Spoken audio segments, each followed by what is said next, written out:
Football পৃথিবীর সবচেয়ে জনপ্রিয় খেলা হওয়া সত্ত্বেও রোলেক্স কেন তাদের স্পন্সর করে না? শুধু ফুটবল না, ক্রিকেটেও রোলেক্স কোনো স্পন্সর করে না। ওরা স্পন্সর করে গলফ, টেনিস, ফর্মুলা ওয়ানের মতো খেলাগুলোতে। কারণ রোলেক্স মনে করে ফুটবল, ক্রিকেট এগুলো গরিবদের খেলা। এই খেলাগুলো যারা দেখে তারা 10 জনের মধ্যে 8 জনই সাধারণ মানুষ। আর অন্যদিকে টেনিস, গলফ খেলা যারা দেখে তাদের 10 জনের মধ্যে 7 জনই মিলিয়নিয়ার। রোলেক্সের টার্গেট কখনো সাধারণ মানুষ ছিল না। টেনিস, গলফ, রেসলিং কিংবা ফর্মুলা ওয়ান এই গেমগুলো আমাদের মতো সাধারণ মানুষরা দেখে না। কিন্তু যারা এই গেমগুলোতে আসক্ত তারা বেশিরভাগই বড়লোক। তাদের রোলেক্স কেনার হ্যাডাম রয়েছে। রোলেক্স তাই আমাদের মতো সাধারণ মানুষদের টার্গেট করে সময় নষ্ট না করে বড়লোকদের টার্গেট করে। এখন প্রশ্ন হলো, রোলেক্স কেন এমনটা করে? প্রথমত, রোলেক্স নিজেদের মাস মার্কেটে ব্র্যান্ড হিসেবে নয়, বরং এলিট লাক্সারি ব্র্যান্ড হিসেবে প্রতিষ্ঠিত করতে চায়। ফুটবল ও ক্রিকেট বিশেষ করে দক্ষিণ এশিয়া, আফ্রিকা বা ল্যাটিন আমেরিকায় মূলত গণমানুষের খেলা। এখানে আবেগ, উন্মাদনা, চিৎকার, বিতর্ক, কখনো কখনো বিশৃঙ্খলা জড়িয়ে থাকে।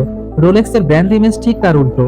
নীরব, আভিজাত্য, সংযোগ, শালীনতা ও সময়ের প্রতি গভীর শ্রদ্ধাবোধ। তারা এমন কোনো প্ল্যাটফর্মে নিজেদের সংযুক্ত করতে চায় না যেখানে অতিরিক্ত হাইপ বা আবেগ ব্র্যান্ডের পরিমিত ভাবমূর্তিকে নষ্ট করতে পারে। দ্বিতীয়ত, ফুটবল বা ক্রিকেটে স্পন্সরশিপ মানে বিপুল অর্থ ব্যয় করে ব্যাপক দর্শকদের কাছে পৌঁছানো। কিন্তু এই দর্শকদের বিশাল অংশই রোলেক্সের টার্গেট কাস্টমার নয়। রোলেক্স এমন মানুষদের জন্য ঘড়ি বানায় যারা সময়কে স্ট্যাটাস, ঐতিহ্য ও উত্তরাধিকারী হিসেবে দেখে, যাদের সংখ্যা কম কিন্তু ক্রয় ক্ষমতা উচ্চ।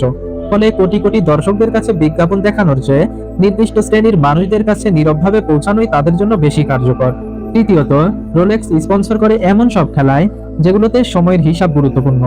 এই খেলাগুলোতে দর্শকও তুলনামূলকভাবে ধীর স্থির, মার্জিত ও উচ্চবিত্ত। এখানে রোলেক্স শুধু বিজ্ঞাপন দেয় না, বরং খেলাটির সংস্কৃতির অংশ হয়ে যায়।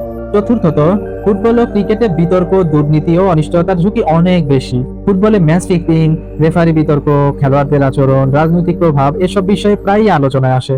রোলেক্স এমন কোনো পরিবেশে নিজেদের নাম জড়াতে চায় না যেখানে ব্র্যান্ডের নিয়ন্ত্রণ তাদের হাতে থাকে না।